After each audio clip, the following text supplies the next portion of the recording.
அலமையிலம்மா, உங்க வீட்டுல இருந்துன்னு ஒரு பவுன் நகை கூட அம்சா போட்டுட்டு வரக்கூடாது. கட்டின புடவையோட என் வீட்டுக்கு வந்தா போதும். அவளுக்கு என்ன செய்யணுமோ அதை நான் செஞ்சுக்கிருவேன். அவகிட்ட இருக்கிற சொத்துக்காகவோ நீங்க போட்டுட்டு வர நகைக்காகவோ நான் அவளை ஆசைப்பட்டு கல்யாணம் பண்ணிக்க போகல. சின்ன வயசுல இருந்தே நாங்க ஒருத்தருக்கு ஒருத்தர் விரும்பி கல்யாணம் பண்ணிக்க போறோம். காசு பணம்னு பேசி எங்க காதலுக்கான அர்த்தத்தையே அழிச்சிடாதீங்க.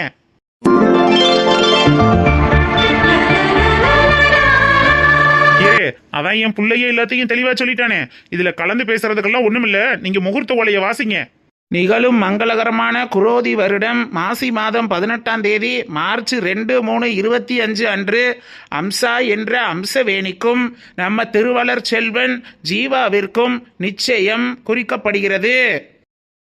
கண்ணில் ஒரு துளி நீர் மெல்ல கடன்று விழுவது, விண்ணில் ஒரு விண்மீன் சற்று விசும்பி எழுவது, உள்ளங்கை கடந்து எங்கோ அழகிய நிமிடங்களை மெல்ல சிறை செய்யவே. அக்கா அக்கா, என்னடி அக்கா இங்க வாங்கக்கா. ஐயா என்னடி?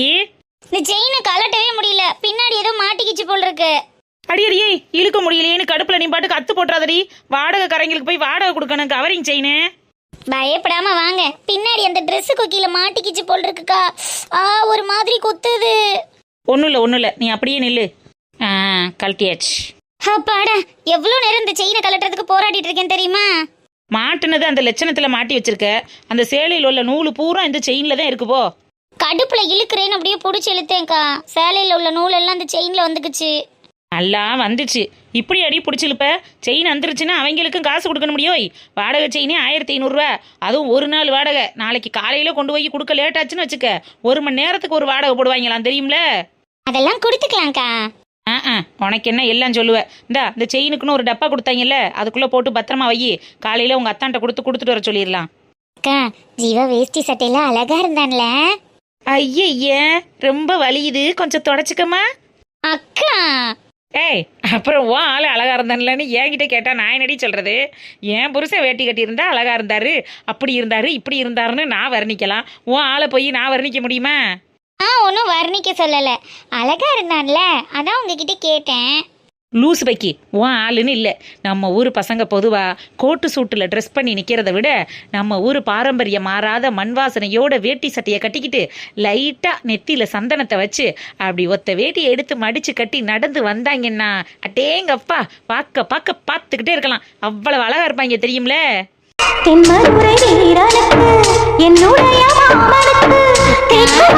நீங்களும் நிறைய பசங்களும் சைட் அடிச்சிருக்கீங்க போல் இருக்கு. நானும் இல்லை, எல்லா பொண்ணுங்களுமே பசங்களை கொஞ்சம் வேஷ்டி சட்டியில் பார்க்கும்போது தனி கலையாக இருப்பாங்களா, அப்போ ஒரு மாதிரி அங்கிட்டு இங்கிட்டுன்னு லுக்கு விடுறது வாஸ்தவம் தான். அடியே, பொண்ணா பிறந்தா கொஞ்சமாவது சைட் அடிக்கணும் முடி. ஆனால் கல்யாணத்துக்கு முன்பு, கல்யாணத்துக்கு அப்புறம் கல்லானாலும் கலவன், புல்லானாலும் புருஷன்னு இவங்களை கட்டி மேய்க்கிறதுக்கே பொழுது வத்தாது. அப்புறம் எங்கிட்டு சைட் அடிக்கிறது? அதெல்லாம் அந்த காலம். இருங்க, அத்தாங்கிட்ட சொல்லி கொடுக்குறேன். அந்த மனுஷனையே சைட் அடிச்சு தாண்டி கரெக்ட் பண்ணேன். அவர்கிட்ட போய் என்னத்த சொல்ல போற? அப்பெல்லாம் அந்த மனுஷன் எம்புட்டு கலையா இருப்பார் தெரியுமா? நல்ல வளர்த்தியா, வாட்ட சாட்டமா, நம்ம ஹைட்டுக்கு மேட்சா வர சிங்கான மனுஷனா. அதனால துரத்தி லவ் பண்ணான். ஆனா இப்பெல்லாம் எங்க, மூஞ்சியை பாக்குறதுக்கே பல மாசம் ஆகுது.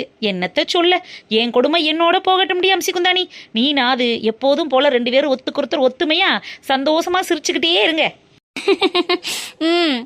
சரி, நீங்க பண்றது நடந்துக்கிறதெல்லாம் கொஞ்சம் கூட சரியில்லாம ஏதாவது கேட்க போனா குத்தமால இருக்கு. என்னடியாச்சு? அத்தை கிழவி கிடந்து கத்திக்கிட்டு கிடக்கு. தெரியலக்கா, மாமா இப்பதான் வந்தாங்க, அதனால எதுவும் பிரச்சனையா இருக்குமோ? இப்படியே போச்சுன்னா இது எதுல போய் முடியும் தெரியலாமா, சொல்லிவிட்டேன். ஐயோ, காலையில மாமா ஃபங்க்ஷனுக்கு வரலன்னு கடந்து கத்திக்கிட்டு கிடக்கும் என்னமோ. நீ இதெல்லாம் பத்திரமா அந்த டப்பாக்குள்ள எடுத்து வச்சுட்டு அந்த சாரியை கொஞ்சம் உலர விடு. அதுக்கப்புறமா எடுத்து பீரோல வச்சுக்கலாம். நான் போய் அங்கே பஞ்சாயத்து என்னன்னு பாக்குறேன். சரிக்கா. நான் தான் சொல்றேன்ல அலமேலு, நெசமாவே என் நண்பன் ஒருத்தனுக்கு ஆக்சிடென்ட் ஆயிருச்சு. அவனை கொண்டு போய் ஆஸ்பத்திரியில சேர்த்துட்டு வர்றதுக்கு நேரம் ஆயிருச்சு. என்ன பண்ண சொல்ற? வாயில வர்றதெல்லாம் பொய் தானே? எப்பத்தே எனக்கு உண்மையா இருக்க போறியன்னே தெரியலையே. அத்தகிழவி, இப்ப எதுக்கு கடந்து கத்திக்கிட்டு இருக்கீங்க? வாடி, நீனே வந்து நாயத்தை கேளுவோம் மாமன் என்ன பண்றாருன்னு. அந்த பங்கச அன்னைக்கு என்ன சொன்னா கோயில் வாசல்ல? பட்டு கட்டி பதக்கஞ்சங்கிலி வச்சு பூ வச்சு பொட்டு வச்சு மினிக்கிட்டு தெரியறியே, உன் புருஷன் உசுரோட இருக்கானான்னு உனக்கு தெரியுமாடி அப்படின்னு என்னைய நாக்கு புடுங்காத குறையா கேட்டால. இன்னைக்கு நம்ம வீட்டுலன்னு ஒரு விசேஷம், அதுவும் தாயில்லா பிள்ளைக்கு ஒரு விசேஷம். முன்னாடி நின்று 2 பேரும் சோடியா எடுத்து செஞ்சா தானே நல்லா இருக்கும். தட்டு தம்பால மாத்தையில நான் ஒத்தாளமா நிக்கிறது. அப்ப இருந்தேன் இல்லாம இருந்தா என்னத்துக்கு தான் ஆகுறது? இதெல்லாம் கேட்க போனா அந்த மனுஷனுக்கு குத்தமா இருக்கு. சரி விடு அத்துக்கிழவி. அதான் மாமா ஏதோ ஃப்ரெண்டுக்கு ஆக்சிடென்ட்னு சொல்றாருல்ல. சொல்ல சொல்ல புரிஞ்சுக்கிறாம கத்திக்கிட்டு இருக்காமா, என்ன பண்றது? இந்த ஊர்ல இவருக்கு யார ஃப்ரெண்ட தெரியும்? வாயில வர்றதெல்லாம் போய் எங்க போறோம் எங்க வர்றோம்னு எதையும் சொல்றது கிடையாது. ஐயோ சரி விடுங்க அத்துக்கிழவி. இப்ப கத்துனதுனாப்புல என்ன ஆக போகுது? ஃபங்க்ஷன் நல்லபடியா நடந்து முடிஞ்சிருச்சு, அவ்வளவுதான். அதோட அதை விட்டுட்டு பேசாம இருங்க. கல்யாணத்துக்கு மாமா ஜம்முன்னு வந்து நிப்பாரு. கல்யாணத்துக்கு வர்றாங்க, கல்யாணத்துக்கு நிச்சயத்துக்கு வந்து நின்றது இங்க 2 வெட்டு போச்சு. அடுத்து கல்யாணத்துக்கு வந்து நிக்க போறாங்களாக்கு. என்னவோ போ, என் தலையெழுத்து எல்லாத்துக்கும் இப்படி மொட்டை கட்டையா நிக்கணும்னு எழுதி இருந்தா யாரால மாத்த முடியும்? அதெல்லாம் ஒண்ணும் இல்ல. இனிமே எல்லாத்துலயும் மாமா வந்து நிப்பாரு. முதல்ல உள்ள வாங்க வாங்கன்னு சொல்றேன்ல. அடி என்ன நின்கிறேன்? சும்மா அவரை எதுவுமே கேட்க கூடாதுன்னா அப்புறம் என்னத்துக்குத்தான் இருக்காங்க? நீங்க வாங்க அத்துக்கிழவி, முதல்ல உள்ள வாங்க. அடியே வாயில வர்றதெல்லாம் பொய் பேசிக்கிட்டு திரியறாரு. என்னடி இழுத்துக்கிட்டு வர அப்படியே? மாமா ஃப்ரெண்டுக்கு ஆக்சிடென்ட்னு பொய் சொல்றாருன்னு எனக்கும் தெரியும். ஆனா அவர் எதுக்காக நைட்டு போறாருங்கிறத தான் நம்ம கண்டுபிடிச்சிட்டோம்ல. நைட்டு தன்னடி வாட்ச்மேன் வேலைக்கு போறாரு.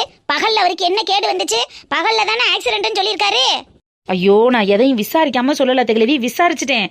மாமா நைட்டு போய் வாட்ச்மேன் வேலை பார்க்கறாருல ஹோட்டலு, அதுல பகல்ல வேற வாட்ச்மேன் வேலை பார்க்கறாரு. அந்த வாட்ச்மேனோட மகளுக்கு கல்யாணமா, 2 நாள் லீவ் போட்டு போயிட்டாராம். அந்த வேலையவும் சேர்த்து மாமா பாக்குறதுக்காகத்தான் நிச்சயத்துக்கு வர முடியல. அதை நம்ம கிட்ட சொல்றதுக்கு மல்லுப்பட்டுக்கிட்டேன். அங்கே ஆக்சிடென்ட், இங்கே ஃப்ரெண்டை பார்க்க போனோம்னு உளறிக்கிட்டு கிடக்காரு. ரவ்வும் பகலும் இந்த வயசுல இப்படி வாட்ச்மேன் வேலை பார்த்து சம்பாதிக்கணும்னு அவருக்கு அப்படி என்னடி அவசியம் வந்துச்சு? எல்லாத்துக்கும் தான் உன் புருஷன் உழைச்சு கொண்டுட்டு வந்து போடுறானே. பேசாம வெந்ததை தின்னுட்டு விதி வந்தா சேருவோம்னு பேசாம இருக்க வேண்டியதானே? அவருக்கு இங்க என்னடி குறையா இருக்கு? அந்த காசுக்காண்டி அவர் போய் அப்படி கஷ்டப்படணும்னு தெரியல அத்துக்கிழவி. இன்னைக்கு இல்லைன்னா என்னைக்காவது ஒரு நாள் அதுக்கான ரீசன் தெரியத்தானே போகுது. அது வரைக்கும் கொஞ்சம் பொறுமையா இருப்பமே. எத்தனை நாளைக்கு மாமா அதையும் இதையும் பொய் சொல்லிட்டு வெளியில போக முடியும்? பாத்துக்கறலாம் அத்துக்கிழவி, கண்டிப்பா ஒரு நாள் வெளியே வரும். ஆனா அது நல்லதுக்காக தான் இருக்கும்னு எனக்கு நம்பிக்கை இருக்கு. என்னத்தையாவது சொல்லாதியடி. வயசு இருக்கையிலையும் காலம் இருக்கையிலேருந்து அந்த மனுஷன் இல்லாம காலம் பூரம் கஷ்டப்பட்டேன். இப்ப காலம் போன காலத்திலேயாவது வந்து சேர்ந்துட்டாரேன்னு நிம்மதியா இருந்த அந்த நிம்மதியை கெடுக்கிறது மாதிரி இந்த மனுஷன் போய் சொல்லிக்கிட்டு தெரிகிறார். என்னவோ பண்ணட்டும், எல்லாம் அவருக்கு சரியா பட்டா சரிதே. இப்ப எங்க போறிய? நிச்சயத்துலதான் வந்து சாப்பிடல. சாப்பாடு அவருக்குன்னு எடுத்து வச்சிருக்கேன், அதைனாலும் போட்டு கொடுப்போம். ரவ்வும் பகலும் கண்ணு முழிச்சு வேலை வச்சிருக்காரு. உடம்பு வீணா போயிடாதா? அத்துக்கிழவி வங்க கடல் ஆழமென வல்லவர்கள் கண்டதுண்டு, அன்பு கடல் ஆழம் யாரும் கண்டதில்லை. என்னுடைய நாயகனே ஊர்வனங்கும் நல்லவனே, உன்னுடைய அன்பு கந்த வனமில்லை. எனக்கென வந்த தேவதே சரி பாதி நீ அல்லவா. அக்கா இந்த உப்பு போதுமான்னு பாரு. அத்தாடி உப்பு நிறைய இருக்கு வனசா, கொஞ்சம் குறைச்சிக்கமா. சரிக்கா சரிக்கா, இது போதுமா? இது நல்லா தானமா இருக்கான், போடு போடு. உப்புல மட்டும் எத்தனை வருஷம் சமைச்சாலும் அளவே தெரிய மாட்டேங்குது போ. சமையலுக்கு இருந்தாலும் சரி, நம்ம ஆட்டுற மாவுக்கு இருந்தாலும் சரி, உப்பு எப்போதும் குறைச்சிட்டமா போடணும். குறைச்சிருந்தா கூட 2 கல்ல போட்டு உரைச்சி ஊத்திக்கிறலாம். ஆனா கூடி போச்சுன்னா ஒன்னுத்துக்கு ஆகாம போயிடும். எல்லாத்துக்கும் பார்த்து உப்பை சேர்த்துக்க வனசா. சரிக்கா சரிக்கா. அன்னைக்கிலிக்கா வாமா மாடனே, வா உள்ள வா. அக்கா மாவாட்டும் போது கூப்பிடுங்கன்னு சொன்னேன்ல. ஆமா, 2 உடி அரிசியை போட்டு ஆட்டுறதுக்கு ஊரையே கூப்பிடுவோம் செத்த. இந்த செத்த இடத்துல நானும் வனசாவும் ஆட்டி எள்ளிட்டான். இந்த முடிஞ்சு போயிருச்சு வேலை. என்னத்துக்கு எல்லாரும் இருந்தாலும் தனியா வேலை பாக்குறீங்கல்ல. கிரைண்டரே ஆஃப் பண்ணியாச்சு மாடனே. ஆமா கையிலன்னா இலக்கட்டு பெருசா தெரியுது. ஆமாக்கா, நேற்று 4 பேருக்கு இலை பத்தாம போயிடுச்சுல, அதனாலதான் இன்னைக்கு ஒரு 10-15 இலை எக்ஸ்ட்ராவா எடுத்துட்டு வந்திருக்கேன். மாடனே இலைக்கட்டு வயல்ல இருந்து தூக்கிட்டு வர்றதெல்லாம் சரிதான், ஆனா அதுக்கு உண்டான காசையும் உன் மாமனார்ட்ட கரெக்டா கணக்கு பண்ணி கொடுத்துருமா. அக்கா விடுங்கக்கா, எல்லாத்துக்கும் கணக்கா இருக்கணுமா என்ன? நம்ம தோட்டத்து வயல் தானே. நம்ம தோட்டத்துல விளைஞ்சதா இருந்தாலும் சரி, விலைக்கு வாங்கினாலும் சரி, வியாபாரம்னு வரும்போது சரியா இருக்கணுமா. இன்னைக்கு நாளைக்கோடய முடிஞ்சு போகுது. இனி 80 நாளைக்கு நம்மளுக்கு நெதாம வாழையில தேவைப்படுது. காலையில டிப்பனுக்கு எப்படியும் ஒரு 50-60 இலைனாலுமே கணக்கு என்ன ஆகுது? அவங்க என்ன சும்மாவா வச்சிருக்காங்க? அதுக்கும் உரம் போடணும், தண்ணி பாய்ச்சணும், எம்பிட்டு வேலைப்பாடுக்கு ஆள் வச்சு பாத்துக்கிட்டு இருக்காங்க. சும்மாலாம் இருக்க கூடாதுமா, நல்லா தெரியாது. பழக்க வழக்கம் கெட்டு போயிரும்ல. ஆமா மாடனே, எனக்கும் அக்கா சொல்றதாண்டி சரின்னு படுது. ஏதோ ஒரு நம்ம வீட்ல விசேஷம், ஒரு 50 இலை, 1000 600 இலைன்னு சொல்லும்போது அவர் கட்டா கொண்டு வந்து போட்டுட்டு காசு வாங்க மாட்டாரு, அது ஓகே. ஆனா வியாபாரத்துக்குன்னு வரையில நம்ம டெய்லியும் யூஸ் பண்ணணும்ல, அப்ப கணக்கு கரெக்டா இருக்கணும்டி. காசை கொடுத்துட்டு இலைய வாங்கிக்கிடுவோம். சரி சரி சரி, நாளையில இருந்து எல்லாத்துக்கும் கணக்கா காசை கொடுத்துட்டு இலைய வாங்கிக்கிறேன், ஓகேவா? சரிடி மாடனே, அந்த கிச்சன் ஓரத்துல மிக்சிக்கு பக்கத்துல கத்தி இருக்கு, அதை எடுத்துக்கிட்டு டிப்பனுக்கு கிளிக்கிறது மாதிரி சின்ன சின்னதா கிளி. நாங்கள் இந்த மாவை கரைச்சி வச்சுட்டு வரேன். சரிங்க நிக்கிலிக்கா. ஆமா, நெடுவாளி ஆளுக்கானோ? 2 நாளா புள்ள நிச்சயத்துக்கு ஓடி ஆடி வேலை பார்த்துருக்காங்கல்ல. காலையில இருந்து பாவம் வந்தவங்களுக்கு சாப்பாடு வைக்க, வந்தவளை கவனிக்கன்னு ரொம்ப வேலையா இருந்திருப்பா. அதனால அவளை அக்கா கூப்பிடல, நீ இருந்துட்டு காலையில கடைக்கு வான்னு சொல்லிருச்சுடி. ஓ, காலையில ஃபங்க்ஷன் இருந்ததுனால மேடம் ரெஸ்ட் எடுக்கிறாங்களாக்கும். சரி சரி, நான் போய் அப்ப கட் பண்றேன்க்கா. போய் வெட்டி வைமா, இந்த உரலை மட்டும் கழுவி எடுத்துட்டு வந்துடுறேன். இந்த வனசா, இந்த மாவையும் சேர்த்து உப்பு போட்டு கரைச்சி வை. அக்கா கரண்டரை மட்டும் கழுவிக்கிறேன். எக்கா, அந்த மாவு காணத்தக்கன்னு நீ தானே உப்பள்ளி மட்டும் வச்சுட்டு போயிரு, நான் கரைச்சி வச்சுக்கிறேன். நான் பாட்டுக்கு உப்பள்ளி கொட்டிட்டேன்னா அப்புறம் எல்லாம் வீணா போயிடும். இன்னும் ஒரு தடவை செஞ்சா அடுத்த வாட்டி தானா செய்ய தெரியாத? கண்ணு பார்த்தா கையை செய்ய போகுது. என்னத்தை அள்ளி கொட்டுறாளுகளோ போ. அப்பவே தண்ணிய பக்கெட்ல அள்ளி வைக்கணும்னு நினைச்சேன், ஆயத்துட்டனா. பழச மறுக்கலையே பாவி மக நெஞ்சு துடிக்குது, உன்னையும் என்னையும் வச்சு ஒரு சனம் கும்மி அடிக்குது. அடடா எனக்காக அருமை குறைஞ்சீக, தரும மகராசா தலைய கவுந்தீக. கலங்கம் வந்தால் என்ன பாரு, அதுக்கும் நலானுதான் பேரு. என்னடி அத்தா, எங்க வனசாவுக்கு பாட்டெல்லாம் தூள் பறக்குது? ஆமா, என்ன தூள் பறக்குது? அதான் அந்த மனுஷன் போய் அங்கே உட்காந்துருக்காரு, அப்புறம் என்னத்த தூள் பறக்கிறதுக்கு இருக்கு? ஐயே, குடிச்சு விட்டு ஊரை சுத்தி ஊதாரியா தெரிந்த மனுஷனுக்கு போக இன்னைக்கு பொறுப்பா வேலைக்குன்னு போய் சம்பாதிக்கிறதுக்காக வெளியூர்ல இருக்குல்ல, அது பெருமையான விஷயம் தானே. ஒரு பொம்பளை நினைச்சா குடிசையவும் கோபுரமாக்கலாம், அந்த கோபுரத்தையும் குடிசையாக்கலாம்ங்கிறதுக்கு நீ தானே அர்த்தம். உன்னைய மாதிரிதான் இருக்கனே, எப்பேற்பட்ட மனுஷனா ஆளாக்கி இருக்க, அதுதானே டீ பெரிய விஷயம்.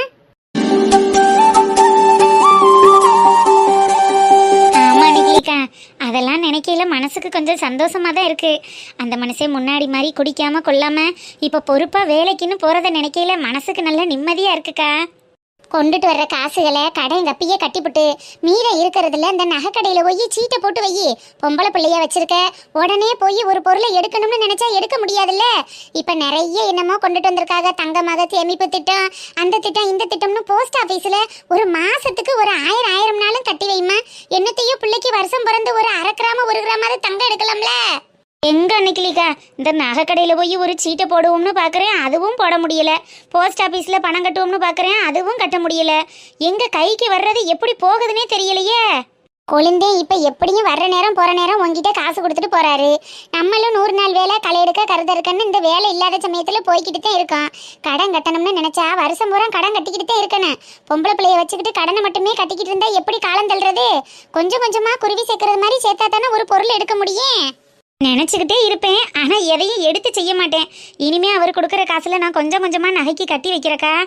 கட்டு கட்டு, கொஞ்சம் கொஞ்சமாக ஒத்த ரூபாயா சேர்த்தா தானே 100 ரூபா வரேன். உடனே 100 ரூபா வந்துருமா? சரி அன்னைக்கிலிகா, நான் கண்டிப்பாக கட்டுறேன். நல்ல நண்பன் வேண்டும் என்று சோ, இந்த தீ கரும வேற புடிச்சு தொலையாது. உசுரை போட்டு வாங்கிக்கிட்டு இந்த தாய் கிழவி கேஸ் அடுப்புல வச்சு பத்த வைக்கிறேன்னு சொன்னா கேஸ் தீந்து போயிடும். மாசம் மாசம் உனக்கு ஒரு கேஸ் வாங்க முடியுமான்னு என்னை போட்டு பாடா படுத்திக்கிட்டு இருக்கு, ஏதோ செலவே பண்ணாதது மாதிரி. அப்பா, ஊதி ஊதி உள்ள இருக்கிற குடலே வெளியில வந்துரும் போல. இந்த வீட்டுல வந்து ஒரு வேளை சோறு திங்கிறதுக்கு என்னெல்லாம் பாடுபட வேண்டியது இருக்கு. ஊர்ல ஒருத்தி வீட்டுல சோறாகல, எல்லாரும் நிச்சயதார்த்தத்தை வீட்டுல போய் மூக்க முட்டை உட்காந்து நல்ல தளவால இலை போட்டு விருந்து சாப்பாடு சாப்பிட்டுட்டு வந்திருக்காளுங்க.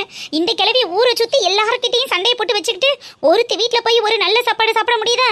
4 இல்ல கிழமையும் இல்ல, இந்த அடுப்புல வச்சு ஊதி ஊதியே என் ஆயுசு தீந்துரும் போல. ச்சே, இந்த ஊர்ல வந்து இருந்துகிட்டு நான் படுற பாடு இருக்கே. காலையிலிருந்து வாசனை மூக்க தொலைக்குது. நானும் நேத்து சாயங்காலத்துல இருந்து காத்துக்கிட்டு இருக்கேன். வந்த அந்த கிழவி எல்லாத்தையும் மறந்துட்டு ஒரு வாரத்தை நம்மளையும் கூப்பிடுவா, போய் உட்காந்து ஓசி சோறு திண்டுட்டு வரலான்னு. கூப்பிடவே இல்லையே. இருந்தாலும் அந்த அலமேலி கிழவிக்கு ரொம்ப தான் திமுரு. எலக்ட்ரிஷியனுக்கு காலையில இருந்து ஃபோன் பண்ணிட்டு இருக்கேன், எப்ப கூப்பிடுறேன் பாரு. ஹலோ அக்கா, கால் பண்ணியிருந்தீங்களாக்கா? ஏங்க காலையில இருந்து உங்களுக்கு எத்தனை ஃபோன் பண்றேன், மணி என்ன ஆகுது, எப்ப திருப்பி கூப்பிடுறீங்க? ஒரு காலை அட்டன் பண்ணி ரெஸ்பாண்ட் கூட உங்களால பண்ண முடியாதா?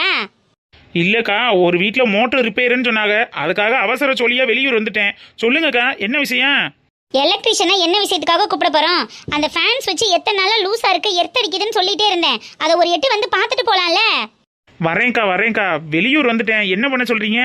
என் வேலை சூழ்நிலையும் அப்படி இருக்கு. நாளை காலையில 10 மணிக்கெல்லாம் வீட்டுக்கு உங்க வீட்டுக்கு வந்து பார்த்து கொடுத்துறக்கா. ஃபோன் எடுக்கவே 2 நாள் ஆச்சு. இதுல நாளைக்கு ஆளா வந்து பார்த்து கொடுக்குறீங்களாக்கும். நீங்க வந்து பார்த்து கொடுக்கலன்னா சொல்லிடுங்க, நான் வேற யாராவது எலக்ட்ரிஷியன் ஏற்பாடு பண்ணிக்கிறேன். ரெகுலரா கூப்பிடுறவங்களேன்னு சொல்லி தான் உங்கள்கிட்ட கூப்பிட்டுக்கிட்டு இருக்கேன். இல்லைன்னா ஊருக்குள்ள என்ன எலக்ட்ரிஷியனா கிடைக்க மாட்டான். அக்கா கோச்சுக்கிறாதியக்கா, வெளியூர் வந்ததுனால தானே. கண்டிப்பா நாளைக்கு காலையில 10 மணிக்கு உங்க வீட்டில் இருப்பேன்னா பாருங்களேன். சரி பார்க்கலாம். ஓகேக்கா, அப்ப நான் வச்சுறேன். சப்பா, இந்த ஊர்ல எலக்ட்ரிஷியனை பிடிக்கிறது பெரும்பாடால இருக்கு. ஆனா ஒரு ஃபேனையோ ஃப்ரிட்ஜையோ வந்து தொட்டு பார்த்துட்டா போதும், 300 ரூபா 500 ரூபா இல்லாம போக மாட்டேங்கிறானுங்க. ஆனா வேலை பார்க்கறதுக்கு மட்டும் நோகுது. என்னத்த சொல்ல. அடுத்து இந்த அடுப்புக்கு கேடு வந்துருச்சா? குடிச்சு தொலை சனியனே, என் உயிரை போட்டு வாங்கிக்கிட்டு இருக்க. லைலா கொல்ல பக்கத்துல இருக்கேம்மா, என்ன வேணும் உனக்கு? இப்ப ஒண்ணு வேணாண்டி ஆத்தா, நீ வேலையை பாரு. 4 அரிசியை போட்டு கொதிக்க வச்சு இறக்குறதுக்கு இவளுக்கு உடம்பெல்லாம் நோகம். மாசிதான் பிறந்திருக்கு, அதுக்குள்ள பங்குனி சித்திரை மாதிரில உடம்பெல்லாம் எரியுது. இந்த சுகர் இருக்கிறதுனாலயோ என்னவோ உடம்பெல்லாம் எரிஞ்சுக்கிட்டு ஒரே வேர்வையா வேர்த்து ஒழுகுது. நல்லாத்த இந்த குட்டியை நம்மளை கூட்டி கொண்டு பார்க்குற ஆளுகளாக்க. இந்த சுப்பரமணி கோடாங்கி பையில பார்த்துட்டு வரோம்னு சொன்னேன். அவன் என்ன ஏதுன்னு ஒரு பதிலையும் வந்து சொல்லக்கானா. சுகர் 400 இருக்கோ 500 இருக்கோ, எல்லா மக்களும் கண்ட இடத்துல கல்யாணக்கார வீடும் காணாட்டி இலவுகார வீடு மாத்தானே இருக்காக. தென்னையை வச்சா இளநீர், புள்ளைய பெற்றா கண்ணீருதேன்னு பாக. கூட 2 தென்னையை வச்சிருந்தா கூட 4 இளநியாவது காய்ச்சி தள்ளியிருக்கும். இந்த பக்கியில பெற்று வச்சுக்கிட்டு என்னத்துக்கு கூடுது? அது ஆசிரமங்கதான் பெருகி போய் கிடக்கு. அடி லைலா, அந்த பேனையினாலும் செத்த போட்டு விடுவண்டி, உடம்பெல்லாம் எரிஞ்சு வருது. கூப்பிட்டா கூட கேட்டும் கேட்காமையும்ல இருப்பா. நம்மளே எந்திரிச்சு போட்டுக்கிருவோம் போ.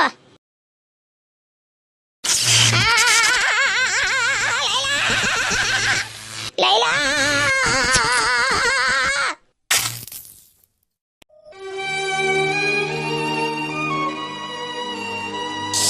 அப்பா, கல்யாண சாப்பாடு என்ன கல்யாண சாப்பாடு? அடியே லைலா, நீ வச்ச கருணக்கிழங்கு புளிக்குழம்புக்கு அந்த கல்யாணக்கார வீடு அடிமடி. என்ன மனம், என்ன சிவ. அடேங்கப்பா, சுட சுட சோத்தை போட்டு கருணக்கிழங்கு புளிக்குழம்ப வத்த குழம்பு மாதிரி வலிச்சு போட்டு 2 அப்பளத்தை சுட்டு சாப்பிட்டா அடேங்கப்பா அப்படி இருக்கும். அம்மா, கருணக்கிழங்கு போட்ட புளிக்குழம்பு ரெடி, வாமா சாப்பிடலாம். அம்மா என்னவா அப்படி விழுந்திருக்க? அம்மா, ஐயோ கடவுளே, பிளக் லூசா இருக்குன்னு இப்பதானே எலக்ட்ரிஷியன்ட்ட பேசிட்டு இருந்தேன். இதுல போய் கைய வச்சு தொலைஞ்சியா? அம்மா எந்திரிமா. அம்மா எந்திரிமா. அம்மா உனக்கு ஒண்ணும் இல்லம்மா. அம்மா எந்திரிமா. அம்மா என்னம்மா மூச்சு கூட விட மாட்டேங்கிற. அம்மா எந்திரிமா. அம்மா, ஐயோ யாராவது வாங்கலே, எங்க அம்மா பேச்சு மூச்சு இல்லாம ஷாக் அடிச்சு கிடக்கு. யாராவது வாங்கலே. என்னடி குப்பம்மா, ரவைக்கு என்ன செய்ய போற சாப்பாடு? ஆத்தாடி, 11 மணி 12 மணிக்கு அலமேலு வீட்டில் சாப்பிட்டதே தொண்டைக்குழியில் விட்டு இன்னும் இறங்கல்ல நெஞ்சுக்குள்ளேயே நிற்கிது. அதுக்கப்புறம் எங்கிட்ட ராத்திரிக்கு போத முடியாத்தா. இனி மறுநாள் காலையில் 2 தோசையை ஊற்றி கொடுத்தாங்கன்னா சாப்பிட்டுப்புட்டு பொம்போல இருக்க வேண்டியதே. அது சரி. ஆனா அந்த பாப்புல பையன் சீவா பேசுனான் பாரு பேச்சு. அவன் பேசுன பேச்சுல நான் அசந்து போய் நின்றுட்டேன் பாரு. அப்புறம் சரியா பேசிவிட்டான்ல. சின்ன பயலா இருந்தாலும் நல்ல விவரமா பேசினேன் பத்தியா. அவனு பொண்ணு கிடைக்காம ஊர்ல பொண்ணுகளுக்கு நகைய போட்டு கட்டிட்டு போறாங்க. அந்த கிழட்டு சிரிக்கிக்கு பத்தியா திமுற. 200 ரூபாயும் போடுங்க, காரு கொடுங்க, நகை கொடுங்க. சந்தனத்திலையும் தேக்கு மரத்திலையும் செஞ்சது வேணுமாம்ல அவங்களுக்கு. சந்தனத்திலையும் தேக்கு மரத்திலையும் செஞ்சு வச்சிருக்கிறதுக்கு அவங்க ஆத்தா அப்பா இருக்காக. என்னத்தையோ இவங்கள சேர்த்து அடிச்சு ஒரு பிள்ளைய கரை சேர்த்தணும்னு நினைச்சா இப்படியா மனுஷி கேப்பா ரப்ப கொண்டவ. அத சொல்லுடி குப்பம்மா, பெத்தவங்களே எனக்கு என்னன்னு செவனேன்னு உட்கார்ந்துருக்கேல, இவளுக்கு பத்தியா என்ன ஒரு ஏத்தம்னு. அவ பேத்திக்காரிய கட்டி வைக்கலையா, அதனால இப்படி தெரியுறா முறுக்கிக்கிட்டு. இன்னாருக்கு இன்னாருதேன்னு இன்னைக்கா எழுதப்பட்டது. அப்பவே ஆண்டவன் பிறக்கையிலேயே இவங்களுக்கு இவகதேன்னு முடிச்சு போட்டுத்தானே அனுப்புறேன். அப்புறம் தலையெழுத்து எப்படி தப்பும்? மனுஷன் நினைச்சா மாறுமா? ஐயோ, நான் கூப்பிடுறது யாருக்குமே கேட்கல. எங்க அம்மா ஷாக் அடிச்சு வீட்டுக்குள்ள பேச்சு மூச்சு இல்லாம கிடக்கு. யாராவது வாங்கலே. யாருக்காவது கேக்குதா? யாராவது வாங்கலே. எங்க அம்மா ஷாக் அடிச்சு பேச்சு மூச்சு இல்லாம கிடக்கு. யாராவது கரிச்ச தயிர் இந்த லைலா குட்டி ஏண்டி இப்படி கிடந்து கத்திக்கிட்டு கிடக்க? ஆமா, அவளுகளுக்கு என்ன பொழப்பு? ஆத்தாலும் மகளும் பொழுதோட சக்காலத்தையா சண்டை உடிச்சது மாதிரி தாண்டி சண்டை விட்டு கிடக்காளுக. உனக்குள்ள இருந்து என்னத்தையும் கேட்க முடியுதா? ஐயோ, எங்க அம்மா கரண்ட் ஷாக் அடிச்சு பேச்சு மூச்சு இல்லாம கிடக்கு. யாராவது வாங்க, யாராவது வாங்கலே.